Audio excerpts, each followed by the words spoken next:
ดูมีความคิดช่วยเหลือคนอื่น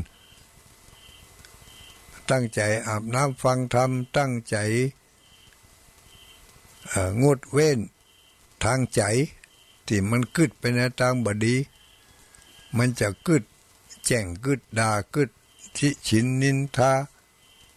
พยายามจะไปตัวมันโน้มน้าวมันเบื่อใจมันลงไปทางต่ำจักขึ้นมาให้มันขึ้นสูงคนมีใจสูงก็กลายเป็นมนุษย์จากมนุษย์ก็จะเป็นเทวดาจากเทวดาก็เป็นอินเป็นพรหมบุญเนาะป้นจากอินจากพรหมก็เป็นนิพพานบุญนิพพาน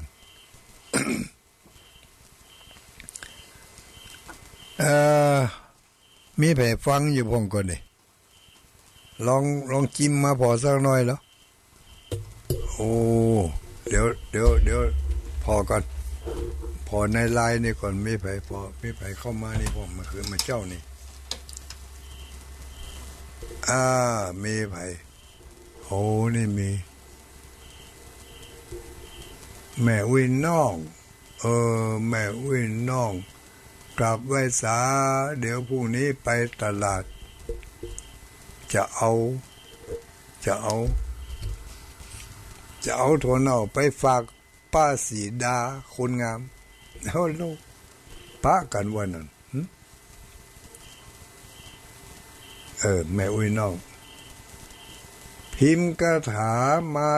มาตังลายเฮ้อตัวเนื้อเจ้าจดไม่ทันเหรอไม่เป็นไรจดไม่ทันแล้วก็จะพิมพ์ให้อันนี้มีแผ่แถมคุณ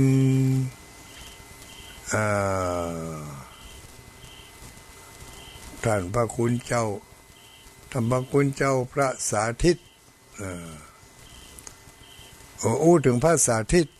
ท่านอาจารย์พระสาธิตพระสาธิตธีระปัญโยแต่ว่าวันซื้อนี่มีแม่อุ้ยแม่อุ้ยเถาวันแม่อุ้ยเถาวันหรือว่าถาวันนี่แหละแม่อุ้ยถาวันอันยังก็แม่อุ้ยถาวันอันยังใจนี่แม่อุ้ยถาวันธนูใจบ้านโป่งหนองตำบลเวียงอำเภอเวียงป่าเป้าเปิ่นฝากสตางค์ไว้ที่ตุลุงดอยนี่เนอะ100 บาทเป็นจะหอมซื้อต้นไม้ถ้าอาจารย์สาธิตเนอะแล้วก็แม่อุ้ยถาวันฝากสตางค์ไปหอมทำบุญที่เปิ่นเข้าปริวาสกรรมที่วัดปางเพิ่งตำบลสันทรายอำเภอฝาง100 บาทแล้วก็ฝากถวายท่านอาจารย์มหาสมชาติชาตปัญโยแถม100 บาทฝากตุลุงวัดดอยม่อนเป็นการนั่งกาแฟแถม100 บาทโอ้แม่อุ้ยเถาวันนี่ฝากหลายรายการอยู่เนอะเอาฝากไว้ที่ตุลุงดอยเนี่ยจัดการไปแล้วที่อำเภอฝางที่เปิ้นเข้าปริวาสกรรมนั่นน่ะวัดปางเพิ่งคณะสัตยาโยมอยู่ทางอำเภอฝางหรือว่าอยู่กิมอยู่ใกล้จะไปยื้อไปใจเปิ้นเนอะไปเลี้ยงน้ำปานะเปิ้นก็ได้จะไปร่วมปฏิบัติธรรมกับเปิ้นก็ได้เข้าปริวาสกรรมเข้ามาหลายวันละตั้งแต่วันที่27 28แล้วก็หาเปิ้นใจเวลา10 วันเข้ากรรมแม่เว้ยเนอะแม่เว้ยธนูใจตุลุงดอยได้ฝากไปแล้วเพราะว่าตุเจ้าเฮาไปร่วมเข้ากรรมกับเปิ้นปุ้นก็เลยขอให้ตุเจ้าว่าเฮาเนี่ยเอาสตางค์ที่แม่เว้ยธนูใจนี่ฝากมาไปให้เปิ้น2 รายการเนอะ ท่านสมชาติครับวัดปางพึ่งฝากไปแล้วแต่ยังอาจารย์สาธิตนี่เดี๋ยวจะโอนไปให้เปิ่นอาจารย์สาธิตถ้าฟังอยู่ขอส่งเลขบัญชีมาให้จิมเนอร์ต่อไปมีคุณโยมศรีดาราชการบ่หยุดราชการมาหยุดกับแรงงานราชการมาหยุดก็ธนาคารหยุดก็นี่ธนาคารนี่ก็แรงงานเหมือนกันแล้วก็ได้ยินข่าวว่าธนาคารก็หยุด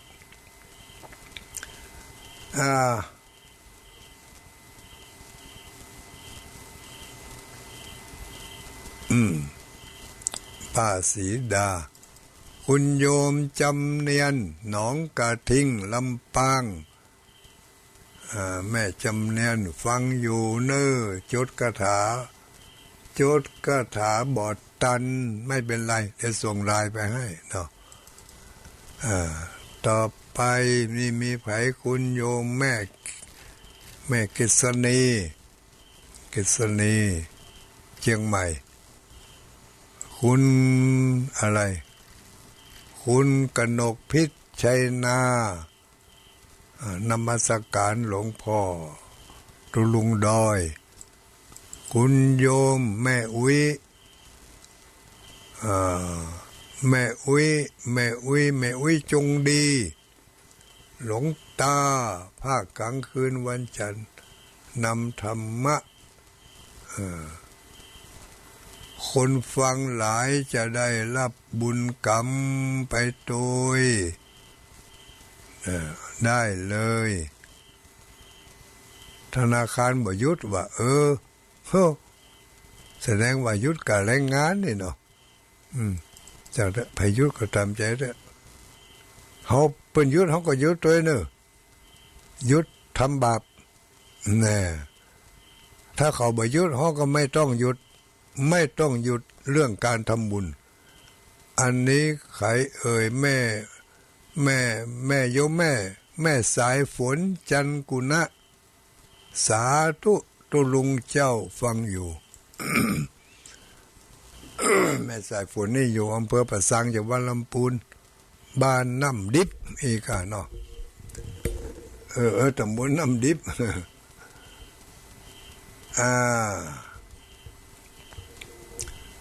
กราบไหว้สาธุลุงฟังอยู่เนอชัดเจนดีเจ้า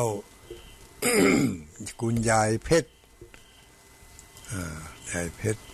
ทัดมาไหว้สาธุลุงลูกแล้วคนเฒ่าคนแก่มันจึงรับได้บ่เหมือนมีกะตุลุงด้อยก็รับม่วนโอ้ยไผรับบ่ม่วนนี่นักแกะไหว้สาอันนี้แม่คุณโยมแม่ดาวเรืองวงวันบ้านห้องนอดพิษสมัยเขื่อนคำแสนอันนี้หังชัดก็หาเนาะกราบไหว้สาธุลุงเจ้าติดตามรับฟังอยู่ฟังจนหมดเวลาเจ้าสาธุนี่ทัดมามีราอาจารย์รำพระครูวิษณุวัฒน์อันนี้เจ้าของสถานีวิทยุฝ่ายวัดฝ่ายหิน104.50เนาะ104วัดฝ่ายหินทำพระครูวิษณุส่งเทปส่งเฟซก็อันนี้เปิดห้องแบบอย่างนี้ส่งเฟซก็ใครจะเปิดฟังทางเฟซก็ได้เนอะมันน่าฟังว่ะนี่ฮะมันยังบ่ฮู้สเปเห็นละสปะสเปดมะกเตดมะละกอไม่แผลบาลอดปุ่นต่ำศูนย์กันนั่นน่ะ มีหมดหรือยังเลยฮะโอ้ยังอยู่ก็ป้าสีดาว่าจะได้ทำป้าสีดาขั้นธนาคารยึดวะ เอ้าบางพ่องก็ยึดบางพ่องก็ยึดบางธนาคารก็เนาะอ่าธนาคารยึดมันจะนั่นกะคนเฒ่าคนแก่หาว่าบ่เฒ่าอีลูกพิมพ์ผิดพิมพ์ถูกนางสาวนี่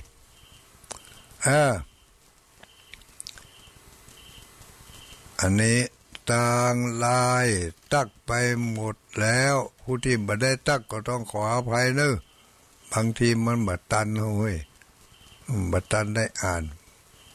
มันบางทีมันก็เปิดจ้าไปหน่อยอินเทอร์เน็ตมันบ่ค่อยไวมันธรรมดาเนาะมันบ่ได้เป็นแบบรวดเร็วทันใจ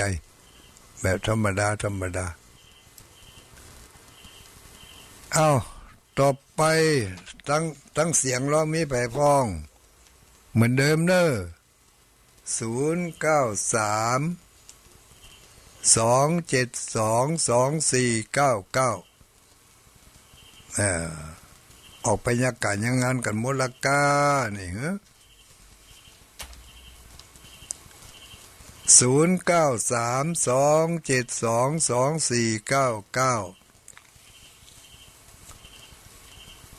2499สุขัสสะทาตาเมทาวีสุขังโสอธิคัจฉติคนฉลาดให้ความสุขย่อมได้ความสุข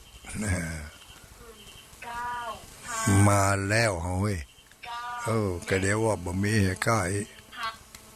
เจริญพร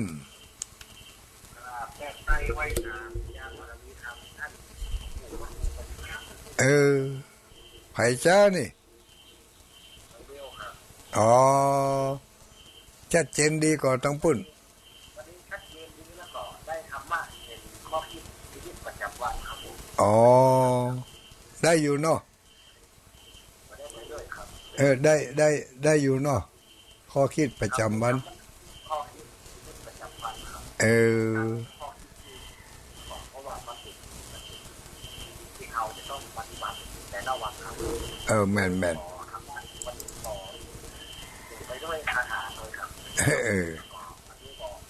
วันนี้เขามีที่ลุงดอยให้ธรรมะเราบอกว่าต้องใช้ทุก2 ชั่วโมงเลยนะครับผมบางที่บุญญาวาสชัดเจนดีนะครับบุญญาวาสชัดเจนดีขอบคุณหลายๆเนอะสาธุอันนี้น้องเบลคนบกพร่องทางสายตาอีโลถึงบุพร่องทางสายตาวันนั้นรับปาก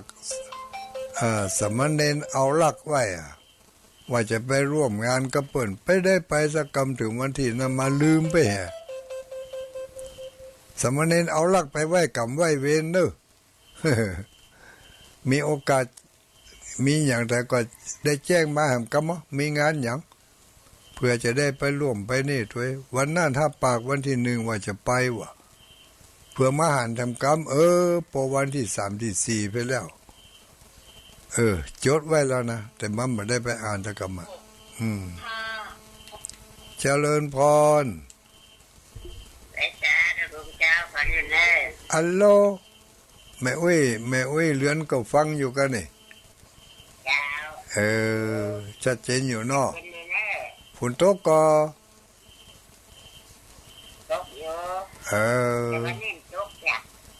วันนี้มันตกเตี้ยที่ตุลุงนี่มันอย่างมาเขียมฝนเฮ็ดได้วะนิดๆหน่อยๆหมออ้อยซิๆเนี่ยอนุโมทนาสาธุแม่อุ้ยเรือนแสนต่อ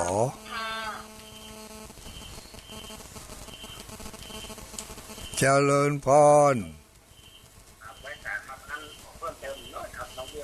ว่าไดวันที่6 7 8ธันวาครับก็จะมีงานช่วยเหลือที่วัดสันเมืองครับวัดที่อยู่ในร้านนะครับ6 7 8ธันวาครับครูบาอาจารย์ทุกท่านช่วยเหลือไปวัดสันเมืองเนาะ ถ้ารายการของสามเณรเอาลักหวังนี่เป็นออกมาน้อยเพราะว่าเป็นมาแตนทำพระคุณเจ้าหลายรูปหลายตนเนาะนะครับแล้วก็ประชาสัมพันธ์เรียบร้อยนะครับเราในทางว่า6 7 8 ธันวาโอ้ยังทำกายอยู่ประกาศได้ทำหลายเตื้อเนาะจะได้ก่อซึ่งก็เป็นสภาพนี้อีกครั้งนะครับเนาะโอ้สาธุสาธุไปศาลเนอะเนาะไหว้สาอนุโมทนาปู่อุ้ยมึงนั่นเหรอฟังอยู่ก่อนนี่ปู่อุ้ยมึงนั่นปุ่นอากาลงไปตารางกลางควงปุ่นอากาปู่อุ้ย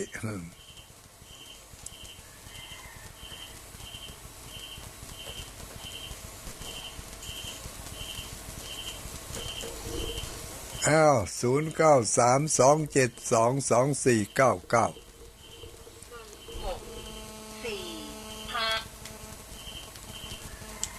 เจริญพร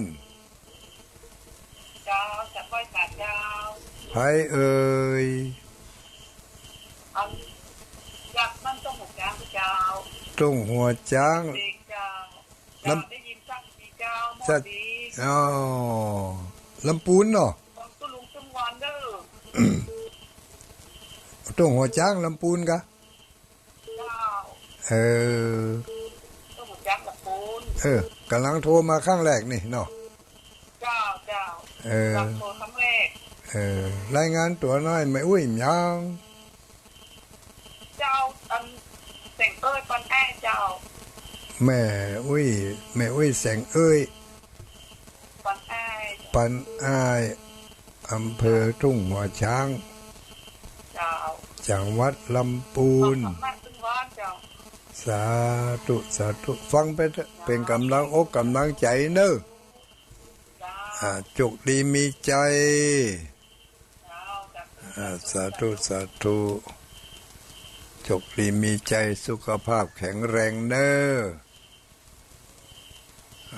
ต่อไปใครที่ยังไม่ได้ไปทำการทำงานที่ไหนเตือจิ้มมาละ0932722499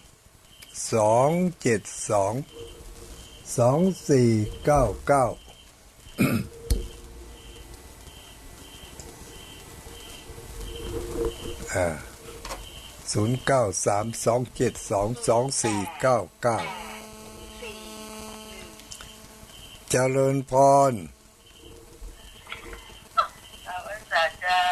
ไหว้สาใครเอ่ยลูกไหนมาลูกเมืองลีเจ้าลูกเมืองลีชื่อว่าอะไรร้านอาหารของบ้านมะพร้าวเจ้าฟังทุกวันเนาะเจ้าร้านอาหารเปิดร้านอาหารครับร้านอาหารเจ้า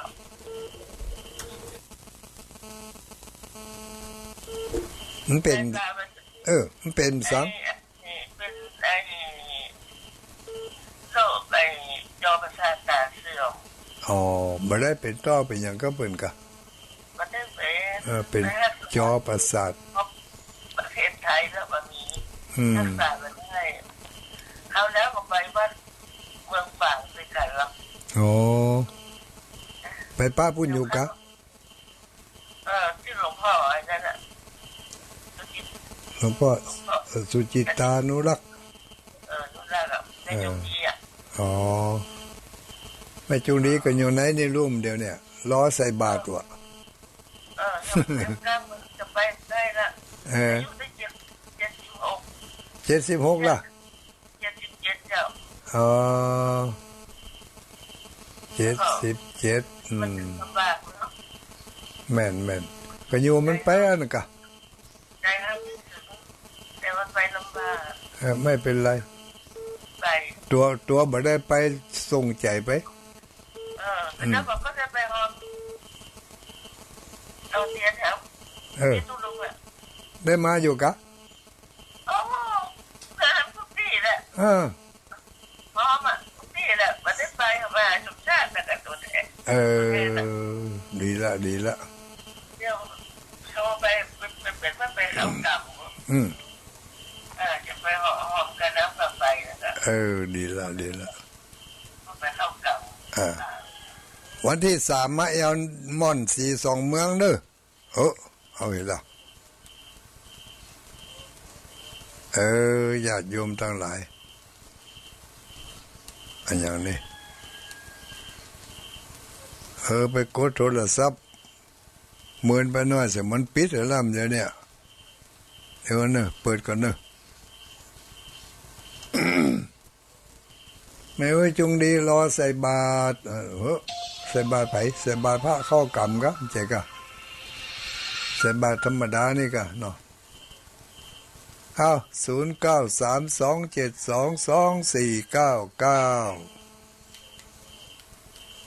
เจริญพรว่าจะได้ลูกไหนมารายงานตัวหน่อยแม่บัวอยู่ลำปางอำเภอหยังอยู่อำเภอเมืองตอนเจ้านี่ยังแคว้นน้อยเนาะฟังบุญญาวาสได้อยู่เนาะชัดเจนดีวันที่24ปะกันเนอวัดบรรพตสถิตแม่นที่วัดอาจารย์สมชาติพุ่นไปปะกันพุ่นอนุโมทนาเนอ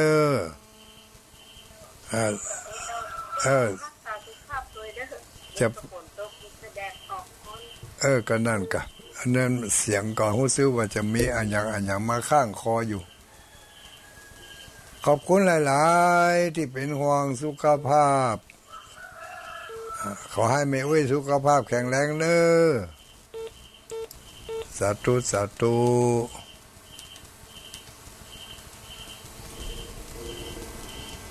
ว่ายังไงคุณโยมแม่แอดกับไวสาเจ้าตุลุงฟังอยู่สาธุแม่แอดลำปางฟังอยู่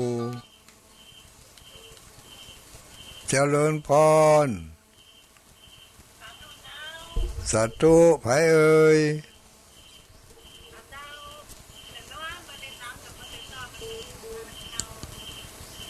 แม่อุ้ยนวลบ้านดินดำตำบลเจซ้อน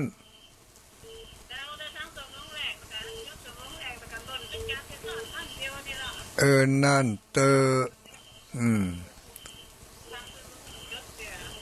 ดีละไปไหนพ่องวันนี้ตกวะมันใกล้ฮัลโหลจุกดีรู้นั่น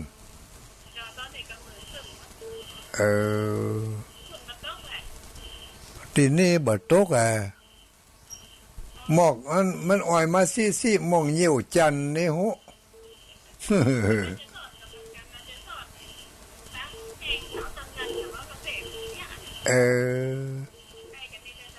เลือกที่รักมักที่จังรู้ในฝนนี่อนุโมทนาเด้อสาธุ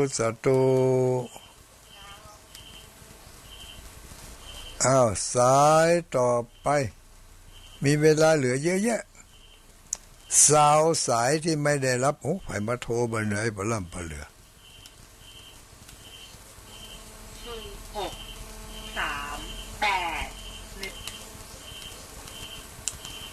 เจริญพรไหวสาบ้านเราปะก๋อยไม่อุ้ยอย่างก็แม่หม่อมเจ้าแม่หม่อมบ้านเราปะก๋อยเมื่อหลวงปู่วันแล้วนะจ๊ะเลยเมื่อวันเสาร์วันจันทร์แล้วนี่มันเป็นฝนเป็นลมไม่ได้โทรสักคำวันจันทร์แล้วนี่ก็ตุลุงหลวงปู่ก็ออกอากาศได้บ่เต็มที่ก็อย่างหุเดี๋ยวนี้วันเจ้านี่ออกแกกูเติมออกเนาะวันพัดเนี่ยเนาะวันพัด6 โมงถึง7 โมงกะน่าจะกูจะหลวงปู่บ่าออกอันนี้ลงแบบ โทรศัพท์บ่ได้ลูก ไม่ได้โทรสักเตือ นะกะ มาเจ้าบ่ได้รับ วันนี้ออกวันได้ วันนี้มันจักยาวมา2 ชั่วโมงก่อนเวลามันเหลือ เวลามันเหลือ น้าปู่ได้ไปเอววัดหลวงปู่อ่ะมันได้ไปแล้ว มันจะได้ ได้บอกได้กันได้ไปได้กันอันนี้เขาได้โต บ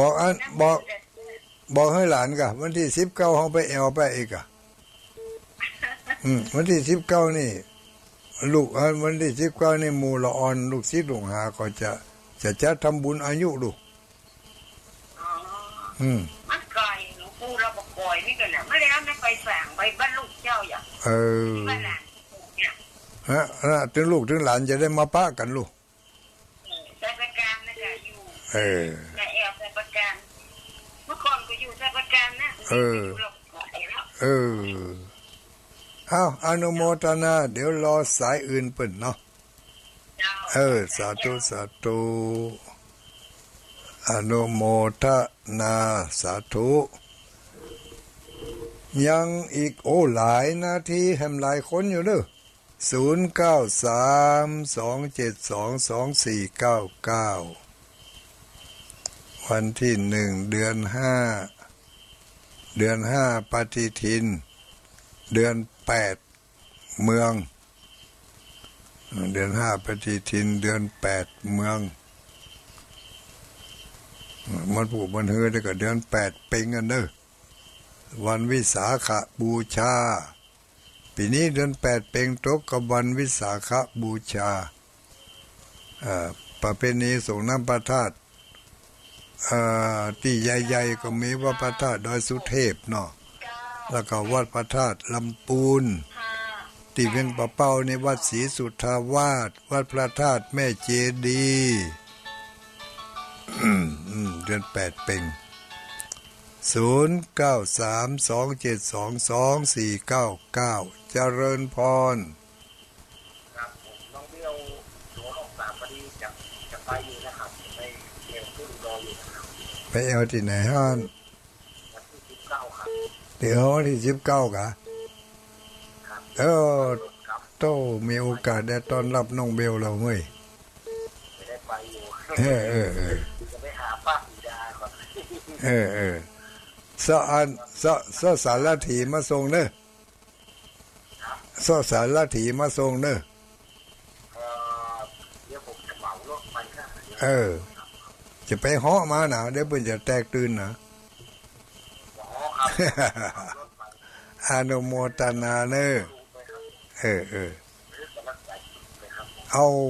สาธุขอบ